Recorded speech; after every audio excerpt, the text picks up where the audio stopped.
It never freaking ends. Just read new reports. The two officers that were put in place of monitoring Jeffrey Epstein as he was on suicide watch, intense suicide watch, they admitted in federal court, because they were federal officers, they admitted to falsifying, forging the prison records. All the steps they take, what time this person went this way, what time they last laid eyes on the prisoner. You know, they admitted to forging those. That's a federal crime right there. And guess what? Neither one of them are getting any charges. Any. They got what's called a sweetheart deal. And neither one of them will be getting any charges at all. The craziest part, why I feel more and more every day we are in this like crazy mind warp twist, make people go crazy. In the article about it, they said that one of the officers was asleep. The other was online looking at motorcycles and high-priced items. They like kind of specify that they weren't looking at, you know, grocery shopping for when they get home or anything. They were looking at high-dollar items. From what I've heard, prison guards and police officers don't make a whole lot of money. So it almost feels like they lay these little bits out so people like me reading into it would be like, why did they need to specify what it was the person was looking for or looking at online? Does the situation change whatsoever if you omit that part? If you just say that one of the guards was sleeping, the other was browsing the internet. Doesn't change the story at all, doesn't change what they did and the whole craziness around it, but just throwing those little tidbits in almost feels like they're throwing those out to people like me. So I'd be like, wait a minute, so what? Then you start to look into that a little bit. You're like, okay, so this is the largest case in US, maybe even world history. The stuff and the people that this guy is tied to, this may have been the largest case ever. So maybe the guards got thrown a little money and said, hey, if you don't want to also die, you need to say this. Here's your script. Here it is, and you're going to be paid very well. All you have to do is make sure those cameras turn off at 10 p.m., go to sleep, browse the computer, whatever. Do not go in that room. Do not check on, do not mention Jeffrey Epstein for 2 hours. When you come back, you're good. Your hands will be clean. We'll make sure the media protects you. All you have to do is take this one little fall and say you goofed up. But what if it cost me my job? Don't worry. We're going to take care of you. That's when they negotiated the price. So that, in my head, this is where my head goes. They're sitting there outside the cell like, shit, I'm about to collect in, just let this old ass creepy white dude die. I mean, it's probably better. They probably like rationalized it in their head all down, just, well, he is a bad guy and he did a lot of bad stuff, so why not get rich to let him die? And then, okay, now I'm going to sleep, now I'm going to look down at my computer, don't pay no 2 more hours. And then conveniently, somehow Epstein knew this is the time. They are asleep, not paying attention. I know now is the one chance that I have. I am going to rip apart my bed sheets. The person sitting right over there about 10 to 12 feet away isn't going to hear this, isn't going to wake up, isn't going to bother me, because he knew that if they caught him trying to kill himself, that changes everything. New cells, new holds, and strict, like, because I think they had him on like 15 to 30 minute breaks. So all that goes away, the strictest lockdowns, everything. So he wouldn't have risked that if he was already in prison. You know what I mean? Like, he wouldn't have risked that. But then they say a over 6 foot tall guy hung himself by jumping off of a 4 foot bed. I'm no mathematician, but that doesn't add up to me. Can someone explain to me how that works? And I've also watched Steven Crowder do a whole bit on recreating, like he built a whole entire set that mimicked Epstein's cell and tried his best to recreate it, and even doing like extraordinary things that nobody would actually do. He could never exert the force. It was like half. They did the calculations, like the amount of pressure to break the human's neck, break a human's neck is this. So they measured, they had a device hooked up to measure the force that he was generating from throwing himself off of the bed, like, wrapping the sheet around and throwing himself off the bed. It exerted like half of the force of what's required to snap a neck the way that Epstein's was broken. So it's just like all these things come out, and then you find Ghislaine Maxwell, which some people believe she was the main one and Epstein was her right-hand man, and her court cases, they've all been like reduced down to nothing. And now they say the details of the Epstein case, we're not going to release them, even though this is the largest case and everyone on both sides has questions about it. We're not going to release the evidence or transcripts of it to the public. Why not? Because some of the details are just too disturbing.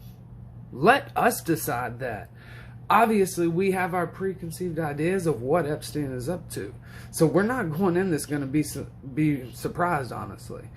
Because the people that he's connected with and the amount of money that he is connected with and immunity this guy had, nothing you say could shock me. But, sorry, I got off track for a minute. I thought I heard my daughter coming in the room, and obviously I don't want to talk about this with her right there. I want to keep her as young and sweet as she can be for as long as possible. But the whole thing with Ghislaine and them saying we can't disclose any of it, no transcripts, no nothing. Pretty much, hey, Epstein's dead. The next closest, you're getting nothing from it. And we saw Melinda Gates. She said that one of the big pushes for why she is divorcing Bill was because she was uncomfortable with his close relationship with Epstein. And this guy has been everywhere lately. He's the guy telling us, you need to go and get your vaccines now. Vaccine passports are good. The climate is rushing. We're all going to be dead within the decade. And we're going to send balloons into space to shoot particles to block out the sun. And that sounds crazy, but that's the overall goal of the whole thing. They're still in like very early testing phases and calculations and whatnot now. But the end goal is to block out the sun. And you see that guy is tied in with this guy, who they are doing everything they can to just shut that up. They're working harder to keep the Epstein stuff silent than they are to keep the Trump silent. And they are determined to remove that guy from history. So they are triple determined. But on the main point, the Epstein, pay attention. Just little bits leak out here and there everywhere, and that just leaves you with no choice but to put the pieces together when you get them from, different cuts from different areas. But this guy didn't operate alone. And in my belief, he operated with a lot of people that we know as household names, as celebrities and elite, rich, powerful government figures. He was buddy-buddy with a lot of them. There was even photo, and I know because somebody's going to say it, Trump had a picture with Epstein. That's true. That's why even more, I, as a Trump supporter that believed Trump was somebody who genuinely wanted the best for America, I want to know what Epstein was up to.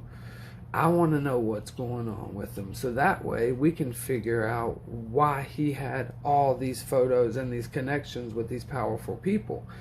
Was it something that was like a second part of him where he was a good guy to have around because he knew about this or could help get in with this? And that could have been tied in with the darker parts of what we know about Epstein, the things he was legit charged with, not even speculation or theory, his actual cases that he called charges for.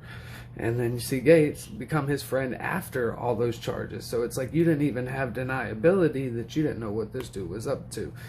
But we see these people that are in control, and I want to know what is up with that. Who was behind that? Why was it so important that he not speak? Who do we look to or answer to or, empower every day that was part of that? We deserve to know that. But as you've seen with this Epstein guy, he had pictures with everyone, like from local judges and local school board meetings to the presidents, so it just leaves so many questions, and the answers that you get, none of them are good, but they don't all fit together. So it's like there needs to be some truth here that we can all come together and work to prevent or stop. But I fear that the ones in control now are the ones that would take him out before letting whatever he had to say come out. Because think about it, if he was on his last line and they were going to bring any real evidence on this dude's head, he wouldn't have stopped for a second to start singing. You know that. And they knew that. We all knew that. That's why we were all like, wait, what? Epstein's going to testify? Like, they're... Just to say, the next day, I was surprised when I very first woke up because I hadn't seen the article yet. I was like, wow, Epstein's still alive today. Then you read the paper. Oh, they did kill him. That's what we all expected. But this is a mad world run by the terrible people and stupid issues that don't affect us on a grand scheme at all are hyped up every day, and blah blah blah blah blah. You need to do this white supremacy and BLM and systemic racism and all that. Those aren't the issues that are hurting this country.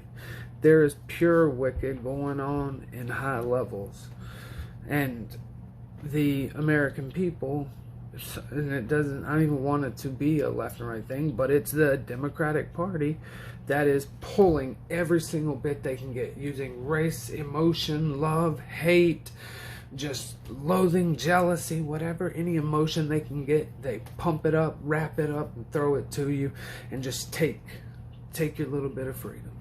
Oh, you don't want to have to worry about that systemic racism getting you. Just give us some of those freedoms. Just come on, come on. You found about we got for you. There you go. See, now don't you feel better? You should go and tell your gay friends that we're cool people, so they can come with us too and give us some of their freedoms. I meant, be protected by us. But they keep using this of fear, emotion. Like I said, they use all different emotions to just keep people blinded to it, to the point where every single Democrat or person on the left that I've talked to, they don't want to hear the stuff about Epstein. It's like that has too many ties back to our party's, running man or lead man, so we don't want to talk about it. If you talk about it, you're a conspiracy theorist. UFOs for years. Oh, that's all a conspiracy theory. It's crazy nonsense. Now, the Pentagon, just let you guys know, well, we've seen a lot of UFOs. Gotta go. They're like, what? Come back here. What?